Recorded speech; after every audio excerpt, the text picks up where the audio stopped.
तो देखिए ये 50 नंबर क्वेश्चन तक आपने देखा। अब देखेंगे क्वेश्चन नंबर 51 क्वेश्चन नंबर में आप देखिए, पेपर उठा करके देखिए, उत्तर प्रदेश के निम्नलिखित नगरों में से कौन सा विरासत शहर विकास और वृद्धि योजना हृदय के अंतर्गत शामिल किया गया है। तो क्वेश्चन नंबर जब आप 51 को देखेंगे तो क्वेश्चन नंबर 51 का जो सही आंसर है वह डी है, 1, 2, 3 और 4। क्वेश्चन नंबर 52 पे आप आएंगे तो नीचे दिए गए कुछ कथन दिए गए हैं, कथन के बाद कारण भी दिया है। भारतीय राजनीतिक व्यवस्था की प्रकृति में निरंतरता एवं परिवर्तन के तत्व मूर्त रूप में किए जाते हैं। इसका ऑप्शन नंबर ए सही हो जाएगा। ए और आर दोनों सही हैं और एक दूसरे की व्याख्या भी करते हैं। क्वेश्चन नंबर 53 देखिए, प्रजनन के प्रतिस्थापन स्तर तक पहुंचने के लिए जनसंख्या की कुल प्रजनन दर PFR क्या होनी चाहिए। तो इसका सही आंसर हो जाएगा सी, 2.1 इसका सही आंसर हो जाएगा। देखिए क्वेश्चन नंबर 54, क्वेश्चन नंबर 54 पे आप देखेंगे, राज्यों में मुख्यमंत्री सहित मंत्रिपरिषद में मंत्रियों की न्यूनतम संख्या क्या हो सकती है। तो इसका सही आंसर हो जाएगा बी, 12 मंत्रियों की संख्या हो सकती है। क्वेश्चन नंबर 55 में आइए, भारत में गरीबी के अनुमान हेतु निम्नलिखित में से कौन सा विधियों का प्रयोग किया जा सकता है। सिरगणना विधि, कैलोरी ग्रहण सही है, पारिवारिक उपभोग व्यय सही है, प्रति व्यक्ति आय यह जो है गरीबी के अनुमान के लिए सही नहीं है, इसलिए इसका सही आंसर हो जाएगा बी, 1, 2 और 3। क्वेश्चन नंबर 56 पे आप आइए, भारत के सर्वोच्च न्यायालय ने संविधान के आधारभूत ढांचे के सिद्धांत को स्पष्ट किया है। तो आप इसको पढ़े होंगे कि संविधान के आधारभूत ढांचे को स्पष्ट करने के लिए सर्वोच्च न्यायालय ने कौन सा ऑप्शन इसमें सही किया है। तो बी, केशवानंद भारती, केशवानंद भारती का ऑप्शन आपका जो है 1973 सही हो जाएगा। क्वेश्चन नंबर 57 में आइए, आयुष्मान भारत योजना के संबंध में कुछ कथन दिए गए हैं और इस कथन में कौन सा कथन सही है आयुष्मान भारत योजना के संबंध में। तो इसमें आपका बी ऑप्शन सही हो जाएगा, केवल 2। क्वेश्चन नंबर 58 पे आइए, तो देखिए सुमेलित करना है अनुच्छेद को और उसके सामने दिए गए जो भी इनका पूर्ण रूप है या उस अनुच्छेद में क्या दिया गया है। अनुच्छेद 39 से 40, 44 और 48, इसका जो सही आंसर होगा वह डी हो जाएगा, अनुच्छेद 48। यह वाला आंसर जो है आपका वह सुमेलित नहीं होता है।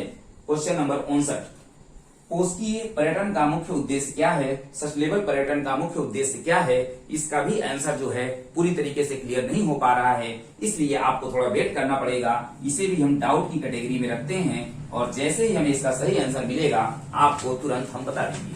चलिए देखते हैं क्वेश्चन नंबर 60 की ओर आगे बढ़ते हैं। क्वेश्चन नंबर 60 की ओर आप आगे बढ़ते हैं। भारत के महान्यायवादी के संबंध में कथनों पर विचार करना है और आपको बताना है कि कौन सा सही है। तो महान्यायवादी के संबंध में जो भी दो बातें लिखी गई हैं वह दोनों सही हैं, इसलिए इसका सी ऑप्शन सही हो जाएगा, 1 और 2 दोनों। प्रश्न नंबर 61 पर आते हैं, हौसला 2018 के संबंध में कौन सा कथन सही है। देखिए हौसले के बारे में दो बातें दी गई हैं कि हौसला 2018 का आयोजन महिला और बाल विकास मंत्रालय भारत सरकार द्वारा नई दिल्ली में किया गया है। दूसरा बच्चों की देखभाल के लिए संबंधित दिया गया है। तो इसका भी जो ऑप्शन सी है वह सही हो जाएगा, 1 और 2 दोनों।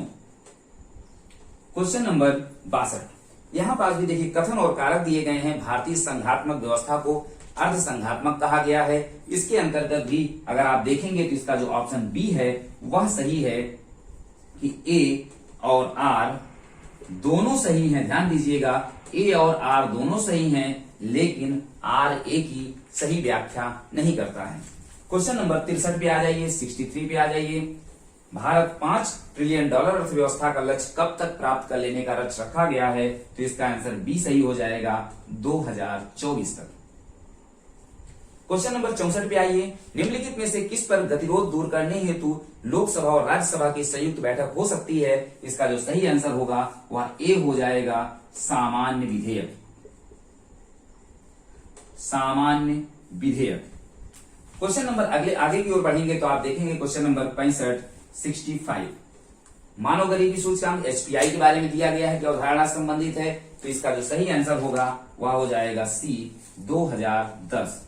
क्वेश्चन नंबर 66, लॉकडाउन के दौरान भारत सरकार के द्वारा प्रयुक्त असाधारण शक्तियों को विधिक आधार में किन कानूनों से प्राप्त होता है। इसमें जब आप ऑप्शन देखेंगे तो सी आंसर इसका सही है। 2 और 4 सही आंसर है। क्वेश्चन नंबर 67, इसमें आपके देखिए कथन दिया गया है, कारक दिया गया है और कूट मिलाने को दिया गया है कि राष्ट्रीय ढांचागत पाइपलाइन सरकार द्वारा 2020-30 की अवधि के लिए आरंभ किया गया। एनआईपी का उद्देश्य सभी को समान ढांचागत सुविधा उपलब्ध कराना है। तो यहाँ पास आपका ऑप्शन नंबर ए सही हो जाएगा। ए और बी दोनों सही होगा और ए आर की व्याख्या भी करता है। क्वेश्चन नंबर 68, यहाँ पास भी देखिए सूची मिलाने को दिया गया है, अनुच्छेद और प्रावधान से संबंधित सूची दी गई है और कह रहा है इसे मिलाइए। तो इसमें जो आपका ऑप्शन सही होगा सी हो जाएगा। 2, 3, 4, 1 इसका सही आंसर हो जाएगा। आगे बढ़ेंगे। क्वेश्चन नंबर आप 69 पे देखेंगे तो विश्व बैंक की ease of doing business report के अनुसार इसका जो सही आंसर होगा वह सी हो जाएगा। 1 और 2 दोनों। देखिए यहाँ क्वेश्चन नंबर 70 है, भारत की संविधान सभा ने निम्नलिखित में से किस तिथि को राष्ट्रीय ध्वज क्या क्वेश्चन कह रहा है को अपनाया था। तो देखिए बहुत आसान प्रश्न है, इसका जो 70 नंबर का इसका ऑप्शन नंबर सी हो जाएगा। कौन सा? 22 जुलाई 1947। यह हो गया आपका 70 क्वेश्चन। क्वेश्चन नंबर देखिए 71 क्या बोला है कि केंद्रीय बजट 2020-21 के द्वारा उत्कृष्ट कारपोरेट ब्रांड में विदेशी पोर्टफोलियो निवेश की सीमा बढ़ा दी गई है। कितना बढ़ा दी गई है? तो क्वेश्चन नंबर 71 में जो आपका ऑप्शन नंबर डी होगा 15% तक बढ़ा दी गई है। क्वेश्चन नंबर 72 देखिए, उत्तर प्रदेश में बायोटेक्नोलॉजी पार्क निम्नलिखित स्थानों में कहाँ स्थापित है?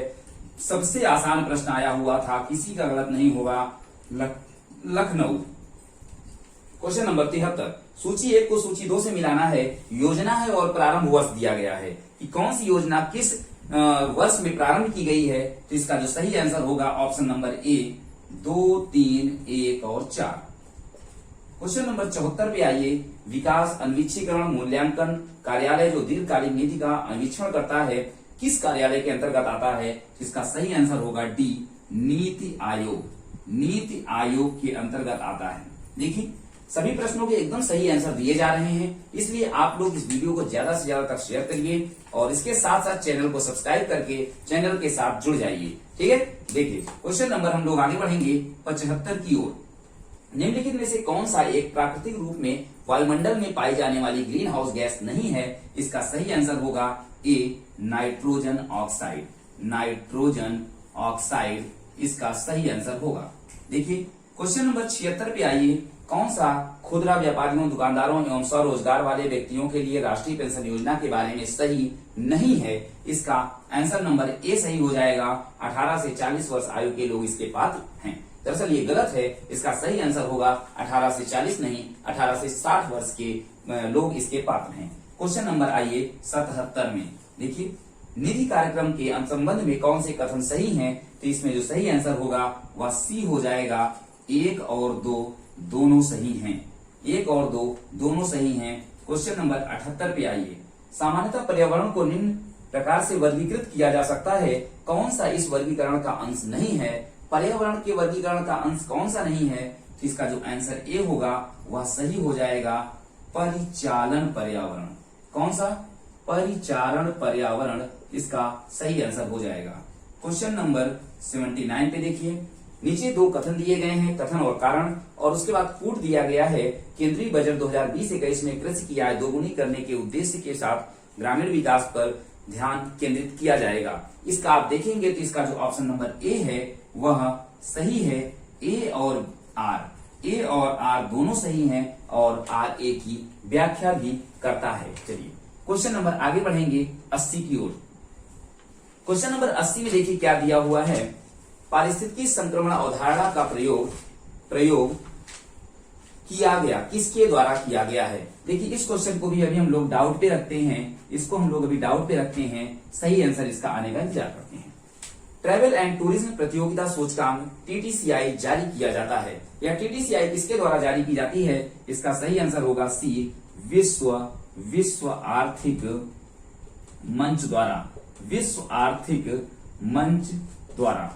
क्वेश्चन नंबर 82 में आएंगे, निम्नलिखित में से कौन सा वैश्विक ताप वृद्धि का प्रभाव है? इसका जो सही आंसर होगा वह डी हो जाएगा। 1, 2, 3, 4। क्वेश्चन नंबर 83 पे आइए। तो घटनाओं पर विचार करिए और उन्हें क्रमानुसार व्यवस्थित कीजिए। नाबार्ड की स्थापना, स्वयं सहायता समूह, किसान क्रेडिट कार्ड। इसका जो सही आंसर होगा ए 4, 1, 2, 3। क्वेश्चन नंबर 84 पे आइए। कुछ घटनाएं दी गई हैं, उनको क्रम से लगाना है। रियो पृथ्वी शिखर सम्मेलन, ब्रेटलैंड आयोग रिपोर्ट का प्रकाशन, मॉन्ट्रियल प्रोटोकॉल। इसका जो सही आंसर होगा सी होगा 4, 3, 2 और 1। क्वेश्चन नंबर 85 में आइए। कौशल भारत अभियान के संबंध में कौन सा कथन सही है? कौशल भारत अभियान की शुरुआत प्रधानमंत्री ने जुलाई 2015 में की। सही है। इस अभियान का उद्देश्य भारत के युवाओं को सूचना तकनीक से प्रशिक्षित करना, यह भी सही है। इसका सही आंसर होगा सी 1 और 2 दोनों। प्रश्न संख्या 86। राष्ट्रीय चंबल अभ्यारण्य निम्नलिखित में से किस राज्य का हिस्सा नहीं है? तो इसका जो सही आंसर होगा सी हरियाणा इसका सही आंसर होगा। 87 नंबर में देखिए, किस वंश के शासकों को पुराणों में श्री पर्वती कहा गया है? इसका जो सही आंसर होगा बी हो जाएगा इक्ष्वाकु। इक्ष्वाकु इसका सही आंसर हो जाएगा। Question number 88। राष्ट्रीय स्वच्छ वायु कार्यक्रम केंद्र सरकार द्वारा किस वर्ष प्रारंभ किया गया? इसका सही आंसर हो जाएगा डी 2019। Question number 89। मौर्य काल में एग्रोनोमई अधिकारी निम्नलिखित में से किस क्षेत्र से संबंधित थे? मौर्य काल में एग्रोनोमई जो अधिकारी थे वह किस क्षेत्र से संबंधित थे? इसका सही आंसर हो जाएगा सी मार्ग निर्माण। मार्ग निर्माण। और यहाँ पे देखिए क्वेश्चन नंबर 90। निम्नलिखित समितियों में से किसने मात्र पोषक तत्वों की आवश्यकता के आधार पर गरीबी रेखा का निर्धारण किया? इसका सही आंसर हो जाएगा पहला अलग समिति। इसका जो सही आंसर हो जाएगा कौन सा हो जाएगा? अलग समिति। अलग समिति इसका सही आंसर हो जाएगा। क्वेश्चन नंबर हम लोग आगे देखेंगे। Question number 91। तो देखिए क्या कहेगा। सूची 1 को सूची 2 से मिलाना है। महाजनपद और राजधानी को मत्स्य मथुरा, कुरुपोतन, सुरसेन, विराटनगर, अस्मक, इंद्रप्रस्थ, इनको जब आप मिलाएंगे तो इसका जो सही आंसर होगा सी होगा 3, 4, 1, 2। Question number 92। निम्नलिखित सूचकांकों में से कौन सा मानव विकास सूचकांक की गणना में सम्मिलित नहीं किया जाता है? इसका जो सही आंसर होगा वह होगा डी सामाजिक असमानता। सामाजिक असमानता इसका सही आंसर हो जाएगा। क्वेश्चन नंबर 93 आइए। नीचे दिए गए कथन है, उसमें कारण दिया हुआ है। हमें चोलों के विषय में अपने पूर्ववर्ती राजाओं की अपेक्षा अधिक जानकारी है। इसको अगर आप देखेंगे तो इसका ऑप्शन नंबर ए सही है, अर्थात ए और आर दोनों सही हैं और आर ए की व्याख्या भी करता है। Question number 94। गरीबी की संस्कृति का विचार प्रस्तुत किया था। गरीबी की संस्कृति का विचार प्रस्तुत किया था। इसका आंसर नंबर ए सही हो जाएगा ऑस्कर लुईस द्वारा। किसने? ऑस्कर लुईस द्वारा यह प्रस्तुत किया गया था। Question number 95।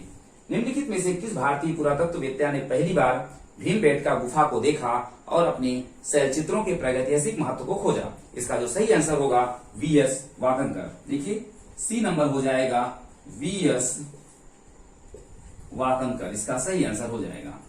प्रश्न नंबर 96 में आइए। देखिए क्या है। 20वीं सदी के 80 के दशक के मध्य विकास के नकारात्मक पक्षों पर विचार में चर्चा की गई है। इसका आंसर भी अभी डाउट में है। इसके आंसर का भी आपको इंतजार करना पड़ेगा। चलिए क्वेश्चन नंबर 97। सूची 1 को सूची 2 से मिलाना है। हड़प्पा, पुरा स्थल और संघ राज्य क्षेत्रों के लिए यह सूची है। इसका जो सही आंसर होगा वह हो जाएगा D 3, 2, 4, 1। Question number 98। Uttar Pradesh के कुल ऐसे शहर जो स्मार्ट सिटी योजना के आच्छादित हैं, कितने शहर स्मार्ट सिटी योजना से आच्छादित हैं उत्तर प्रदेश के? इसका सही आंसर हो जाएगा बी 12। 99। निम्नलिखित कथनों पर विचार कीजिए तथा नीचे दिए गए कोड को सही सुमिलित करिए। तो देखिए इसमें दिया गया है मुल्तान के सूर्य मंदिर का उल्लेख हेनसोंग आबुज ईद अल मसूदी वालुरुनी ने किया था। दूसरा है शामपुर त्रयोदश दुर्गता से संबंधित है। तो इसका जो सही आंसर होगा वह ए हो जाएगा। केवल एक सही है। केवल एक सही है। Question number 100। वर्ष 1987 में संयुक्त राष्ट्र में पर्यावरण से संबंधित एक प्रतिवेदन की प्रस्तुति के उदाहरण धारणी विकास से संबंधित है। इसका जो सही आंसर होगा वह हो जाएगा बी आवर कॉमन फ्यूचर। कौन सा? Our common future. यह इसका क्या हो जाएगा? सही आंसर हो जाएगा। देखिए क्वेश्चन नंबर 100 के बाद क्वेश्चन नंबर हम लोग आते हैं। देखिए कहां तक हो गया था क्वेश्चन नंबर 100। क्वेश्चन नंबर 100 के बाद क्वेश्चन नंबर 101। देखिए सभी क्वेश्चन के सभी आंसर बहुत अच्छी तरीके से आपको बताए जा रहे हैं, इसलिए आप लोग चैनल को सब्सक्राइब करके दोस्तों तक शेयर करके ज्यादा से ज्यादा वीडियो को शेयर करिए, क्योंकि सभी के सभी पूरे के पूरे 150 आंसर हम आपको एकदम बहुत ही कम समय में और पहले ही दिन आंसर प्रोवाइड कर रहे हैं। बहुत मेहनत का काम है, आप लोग भी जुड़े रहिए और मिला करके हमें बताइए कि हाँ सर इतने नंबर हमारे सही आ रहे हैं। 101 भारत सरकार द्वारा 1919 में आईएलओ के वाशिंगटन सम्मेलन में मजदूरों का प्रतिनिधि के रूप में किसे भेजा गया था? इसका जो सही आंसर होगा बी, एनएम जोशी को भेजा गया था, एनएम जोशी जी को। 102 में देखिए अटल नवोन्मेष मिशन किस विभाग की प्रमुख पहल है? इसका सही आंसर हो जाएगा बी, नीति आयोग, नीति आयोग इसका सही आंसर हो जाएगा। 103 में देखिए एक्स लास्ट अप्रैल 1748, इसका जो सही आंसर होगा वह सी हो जाएगा, 1 और 2 दोनों इसका सही आंसर हो जाएगा। 104 में आप आइए वर्ष 1962 में प्रकाशित पुस्तक साइलेंट स्प्रिंग, जिसे विश्व में पर्यावरणीय आंदोलन को गति मिली, इसके लेखक कौन थे? तो इसके लेखक जो ऑप्शन नंबर सी है, रेचल कार्सन, रेचल कार्सन इसका सही आंसर है। 105 में आइए सूची 1 को सूची 2 से मिलाना है। भारत सशस्त्र अधिनियम, शाही पद अधिनियम, भारतीय उच्च न्यायालय अधिनियम, इसका जो सही आंसर होगा वह हो जाएगा डी, 2, 1, 4, 3, यह इसका सही आंसर हो जाएगा। 106 में देखिए समन्वित बाल विकास परियोजना के अंतर्गत कौन सा एक सम्मिलित नहीं है? इसका जो सही आंसर होगा डी, परिवार नियोजन, परिवार नियोजन इसका सही आंसर होगा। क्वेश्चन नंबर 107 में आइए सिक्किम का भारत में विलय किसने किया था? इसका भी सही आंसर है सी, लॉर्ड डलहौजी, लॉर्ड डलहौजी ने विलय किया था। क्वेश्चन नंबर 108 सूची 1 को सूची 2 से मिलाना है। सिंधु घाटी सभ्यता, उत्तर वैदिक समाज, ऋग वैदिक समाज, मध्यकाल, इसका भी सही आंसर जो होगा ऑप्शन नंबर डी हो जाएगा, 4, 3, 1, 2। प्रश्न नंबर 109 पे आइए निम्नलिखित नेताओं में कौन द्वितीय गोलमेज सम्मेलन में भाग नहीं लिया था? एम.के. गांधी, सरोजिनी नायडू, पंडित मदन मोहन मालवीय, डॉक्टर राजेंद्र प्रसाद, इसका जो सही आंसर होगा डी, डॉक्टर राजेंद्र प्रसाद जी ने इसमें भाग नहीं लिया था। क्वेश्चन नंबर 110 उत्तर प्रदेश के कानपुर और लखनऊ नगर किस भारतीय जनगणना वर्ष में 10 लाख ही नगर बने थे? इसका आंसर होगा डी, 1981 से 1991 तक, 1981 से 1991 तक। देखिए ये हो गए आपके कितने 110 प्रश्न।